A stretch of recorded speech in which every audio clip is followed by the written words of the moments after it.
जब विरोध हुआ, घेरा गया सतीश शर्मा को, क्योंकि स्पोर्ट्स मिनिस्टर वो हैं, जिम्मेवार वो हैं, क्योंकि पूरी स्पोर्ट्स जितनी भी ऑर्गेनाइजेशन है सारी उनके अंडर है, जो सरकारी है, और उसके अधीन जितना भी कारोबार है वो उनके जिम्मे है। तो कोई भी अगर स्पोर्ट्स के अंदर गलती होगी तो उसका जिम्मेवार जो है वो स्पोर्ट्स मिनिस्टर होगा। वो केवल कुर्सी के चक्कर में है, कुर्सियों की उनको जो है वो आदत लग चुकी है। उनको किसी से कुछ लेना देना नहीं है कि जम्मू के साथ क्या हो रहा है क्या नहीं हो रहा है। लेकिन उसके बावजूद जो यहाँ पर ये चीजें हो रही हैं, तो मुझे लगता नहीं कि जिस प्रकार से कहा जाता है कि हाथी के दांत दिखाने के कुछ और खाने के कुछ और होते हैं, उसी प्रकार से एनसी सरकार का है और यहाँ के डिप्टी सीएम और यहाँ के स्पोर्ट्स मिनिस्टर का है। हमारे बच्चों में क्या टैलेंट नहीं है? हमारे बच्चे भी तो पढ़े लिखे, हमारे बच्चे भी तो खेल में है। जम्मू का मिथुन मन्हास जम्मू से ही निकला है, बीसीसीआई का अध्यक्ष आज, और सबसे पैसे वाली और सबसे बड़ी क्रिकेट जो बोर्ड है, एसोसिएशन है, वो बीसीसीआई है। तो जम्मू का इन्होंने टैलेंट ही खत्म करने का जो जिम्मा ले लिया है कश्मीर के लोगों ने और ये सरकार ने। अब नई एक जो सामने आया कि क्रिकेट का एक जो अंडर 14 की टीम को लेकर है कि उस अंडर 14 टीम के अंदर भी जो है 3 खिलाड़ी केवल जम्मू के लिए गए, वो भी रिजर्व में, और बाकी 13 खिलाड़ी जो है वो कश्मीर के। और आपने ट्रायल के लिए जम्मू के खिलाड़ियों को बड़गाम के अंदर बुलाया और जम्मू का टैलेंट ही नहीं मानते आप। इसका जिम्मेवार कौन? देखिए, संतोष ट्रॉफी की इन्होंने कहा था कि मैं इंक्वायरी करवाऊंगा। इंक्वायरी इन्होंने कितनी देर से करवाना शुरू की? भाई टीम हार के भी आ गई, अब आप इंक्वायरी करके करवाओगे क्या? मैं आज अखबार पढ़ रहा था कि 4 लोगों ने उसके अंदर जो है आपत्तियां दर्ज करवाई हैं। लेकिन ये ट्रायल, ये इंक्वायरी कब तक चलेगी, क्या उसके रिजल्ट होंगे, ये सबको मालूम है। ये लेट करके क्या करेंगे? इस इंक्वायरी को भी ठंडे बस्ते के अंदर डालने का काम किया जाएगा। और एक हिंदू सनातनी आगरा की महिला, उन्होंने कहा जो शाहरुख खान की जुबान काट के लाएगा मैं उसको 1 लाख रुपया इनाम। देखिए, जिस खिलाड़ी को इन्होंने रखा था 9 करोड़ 20 लाख में खरीदा था, उसको बाहर कर दिया गया है। अभी लेटेस्ट न्यूज है कि उसको जो है आईपीएल से जो है केकेआर ने उसको रिलीव कर दिया है। तो इस प्रकार की घटनाएं लगातार हो रही है, तो लोगों का गुस्सा होना तो लाजमी है। लोग रोषित है, लोग चाहते नहीं कि बांग्लादेश के अंदर किसी प्रकार की भी कोई भी उसके साथ संबंध जो है, चाहे व्यापारिक हो या किसी प्रकार के भी जो मित्रतापूर्ण हो, या कोई भी उसके साथ उसको सपोर्ट करने का हो, या उसका खिलाड़ी यहाँ पर खेले, किसी प्रकार का भी जो है उसके साथ संबंध जो है बांग्लादेश के साथ नहीं होना चाहिए। एक और खबर आ रही है कि बीसीसीआई को एक लेटर दी गई है कि जो भारत और बांग्लादेश का मैच होने वाला था उसे चेंज कर दीजिए, भारत और श्रीलंका का मैच। बिल्कुल, सितंबर के अंदर एक सीरीज खेलने के लिए जो है बांग्लादेश ने कहा है भारत के साथ, लेकिन हम इसका भी विरोध करेंगे। कोई सीरीज किसी प्रकार, जिस प्रकार से पाकिस्तान के संबंध खत्म है, मैंने कहा चाहे स्पोर्ट्स हो, चाहे वो व्यापारिक हो, चाहे किसी प्रकार के भी, बिल्कुल खत्म होने चाहिए। हम नहीं चाहते क्रिकेट हो, कुछ भी हो, बांग्लादेश के साथ बिल्कुल भी संबंध नहीं होने चाहिए। ना बांग्लादेश का प्लेयर यहाँ पर खेलेगा, ना भारत का प्लेयर बांग्लादेश के अंदर खेलेगा। नमस्कार, आप देख रहे हैं यूनिवर्सल न्यूज टाइमलाइन। जिस तरीके से अगर स्पोर्ट्स की बात करें तो स्पोर्ट्स के मिनिस्टर सतीश शर्मा है। आखिरकार हमेशा जम्मू के बच्चों के साथ ही ऐसा क्यों होता है? चाहे वो एसएमवीडी की एमबीबीएस की लिस्ट की बात करें, चाहे वो संतोष ट्रॉफी की बात करें, चाहे वो अंडर 17 क्रिकेट मैच की बात करें, और चाहे अब अंडर 14 क्रिकेट मैच की बात करें, आखिरकार कश्मीर के ज्यादा और जम्मू के कम क्यों? सीएम उमर अब्दुल्ला जब जीत रहे थे, उन्होंने एक बात कही थी कि जम्मू और कश्मीर, जम्मू मेरी एक आंख और कश्मीर मेरी एक आंख। फिर वो जम्मू और कश्मीर के लोगों को, बच्चों को, यूथ को इक्वली क्यों नहीं देखते? अंडर 14 मैच की बात करें तो 16 बच्चों को सिलेक्ट किया गया है। फाइनल टीम जो है वो बड़गाम में बनाई गई। 13 बच्चे जो हैं वो कश्मीर से सिलेक्ट किए गए हैं और 3 बच्चे जो हैं वो जम्मू से सिलेक्ट किए गए हैं। आखिरकार जम्मू के बच्चों के साथ इतना भेदभाव क्यों? इसी सिलसिले में हमारे साथ राकेश बजरंगी जी बातचीत करने के लिए मौजूद है। राकेश जी, संतोष ट्रॉफी का मसला तो अभी खत्म ही नहीं हुआ था। सतीश शर्मा जी ने, जो कैबिनेट मिनिस्टर हैं, उन्होंने कोर कमेटी बनाई थी। उन्होंने कहा था 7 दिन में इसका रिजल्ट आएगा, और अब अंडर 14 की बात भी जो है वो आपने सुनी। देखिए, मैं एक चीज कहना चाहूंगा कि ये कोई नई बात नहीं है कि जम्मू के साथ जो है वो भेदभाव हुआ। इससे पहले जब से यहाँ पे सरकारें रही, हमेशा जम्मू के साथ ही भेदभाव हुआ, चाहे वो नौकरियां हो, स्पोर्ट्स हो, किसी खिते में लीजिए, चाहे वो डेवलपमेंट के मामले हो, हर मामले में जम्मू के साथ भेदभाव हुआ। लेकिन अब एक बार दोबारा जब ये सरकार बनी, एनसी की सरकार बनी, और उन्होंने क्या किया कि डिप्टी सीएम जम्मू खिते से लिया, स्पोर्ट्स मिनिस्टर जम्मू खिते से लिया, पीएचई मिनिस्टर जम्मू खिते से लिया, और उन्होंने एक बैलेंस बनाने की कोशिश की कि हम जम्मू और कश्मीर को जो है वो बराबर का दर्जा देंगे, इस प्रकार की उन्होंने बात कही सीएम ने। लेकिन उसके बावजूद जो यहाँ पर ये चीजें हो रही हैं, तो मुझे लगता नहीं कि जिस प्रकार से कहा जाता है कि हाथी के दांत दिखाने के कुछ और खाने के कुछ और होते हैं, उसी प्रकार से एनसी सरकार का है और यहाँ के डिप्टी सीएम और यहाँ के स्पोर्ट्स मिनिस्टर का है।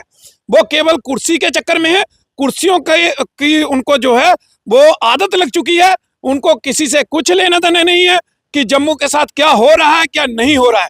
ताजा घटना जो है तो हुई थी कि संतोष ट्रॉफी की, जिसके अंदर पूरी की पूरी टीम जो है वो कश्मीर की भेज दी गई और कोई भी जम्मू का खिलाड़ी जो है चयनित नहीं किया गया।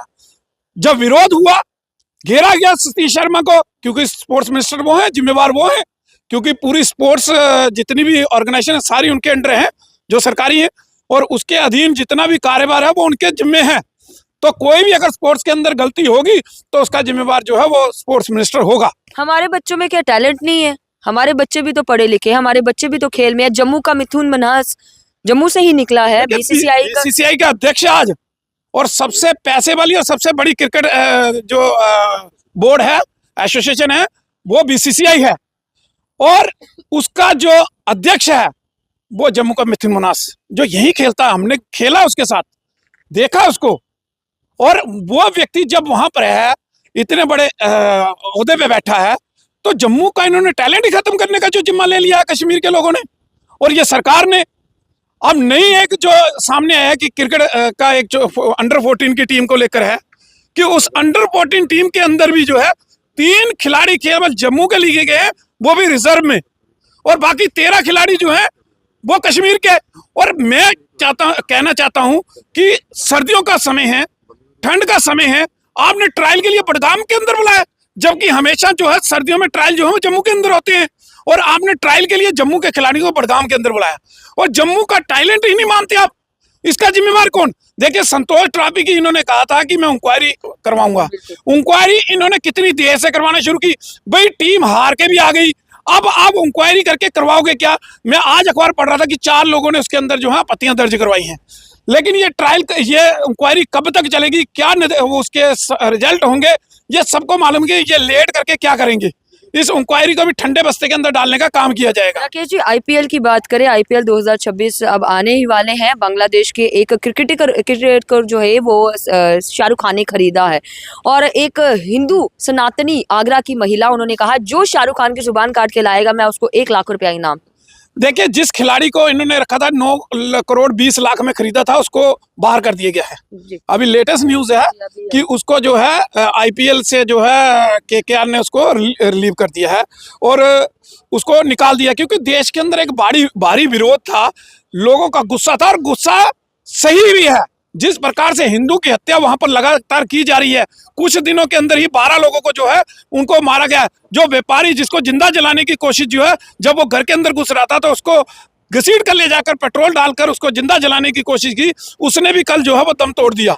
तो इस प्रकार की घटनाएं लगातार हो रही है, तो लोगों का गुस्सा होना तो लाजमी है।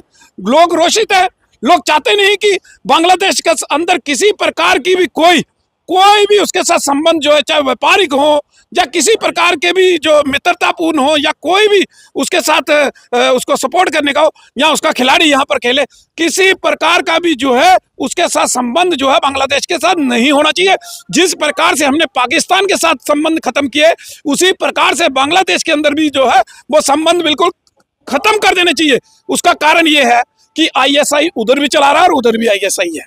ये क्लियर हो चुका है कि कौन कौन से देश जो हैं इस समय बांग्लादेश को सपोर्ट करके भारत के खिलाफ भड़काने का काम कर रहे हैं, लेकिन वो चीज भूल गए हैं कि कई चीजें जो है वो भारत से लेता है, जिसके ऊपर उनकी जो है वहां पर जो है दिनचर्या चलती है।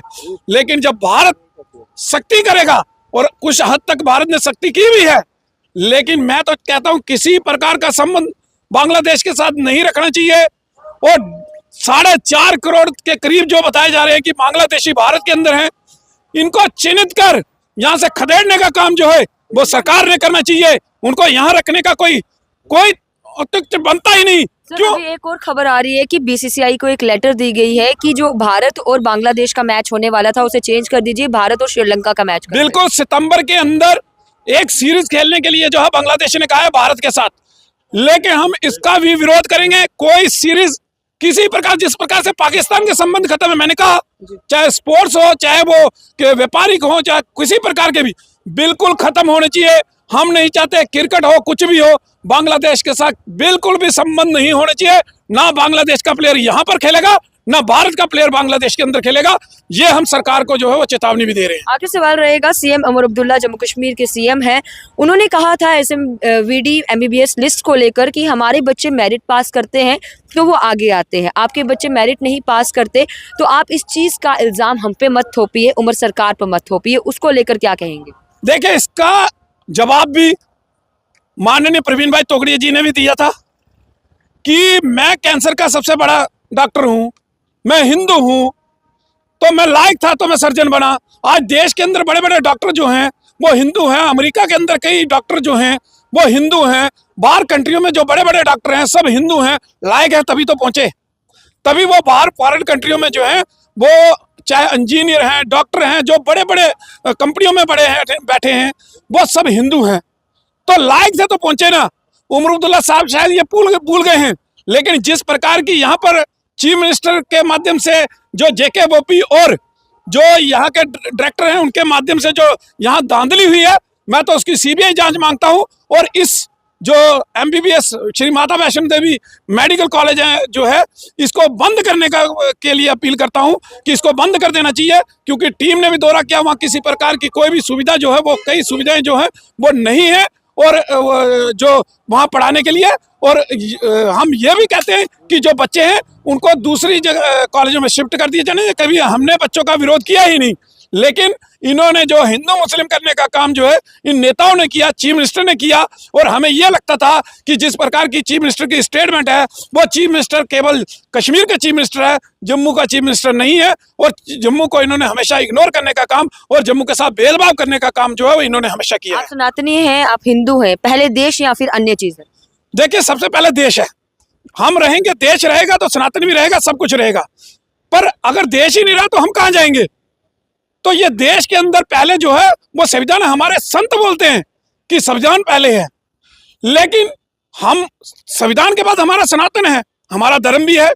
हम किसी के धर्म के खिलाफ टिप्पणी नहीं करते, पर कोई हमारे धर्म के खिलाफ टिप्पणी करे ये सहन भी नहीं करेंगे। और हमेशा हिंदू सनातन के अंदर एक ये है, हमारे देवी देवताओं के एक हाथ में शस्त्र और एक हाथ में शास्त्र है। हम शास्त्र के ज्ञाता भी हैं और शस्त्र के ज्ञाता भी हैं, ये किसी को भूलना नहीं चाहिए कि हम शस्त्र और शास्त्र दोनों के ज्ञाता हैं।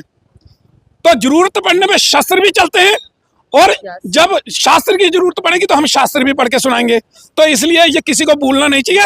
केवल हम उदारवादी हैं, हम विश्व के कल्याण की कामना करते हैं, हम संविधान में विश्वास रखने वाले वो लोग हैं। हमने हमेशा विश्व का कल्याण हो इस प्रकार के उच्चारण किया है, वासुदेव कुटुंब की बात की है, हमने किसी का विरोध नहीं किया। लेकिन बार बार ये भी नहीं सहेंगे कि ये लोग चाहे धर्मांतरण के माध्यम से, चाहे लव जिहाद की, लैंड जिहाद या थूक जिहाद, इस प्रकार की घटनाओं से हिंदुओं को हाथ करने का, हिंदू को टारगेट करने का काम करेंगे तो हिंदू चुपचाप सहता भी रहेगा। ये भी चीजें इनको सोचनी पड़ेंगी। बहुत शुक्रिया सर बातचीत करने के लिए। इस समय हमारे साथ जम्मू कश्मीर राष्ट्रीय बजरंग दल के अध्यक्ष राकेश बजरंगी जी जो हैं वो बातचीत करने के लिए मौजूद हैं। और आप लोगों ने सुना क्या कुछ उन्होंने कहा, आप लोग क्या कुछ राय देना चाहेंगे कमेंट सेक्शन में जरूर रखिएगा। इस वीडियो को ज्यादा से ज्यादा शेयर करिएगा और तमाम खबरों के लिए जुड़ेगा UNT के साथ। वीडियो जर्नलिस्ट के साथ समीक्षा वर्मा, UNT जम्मू।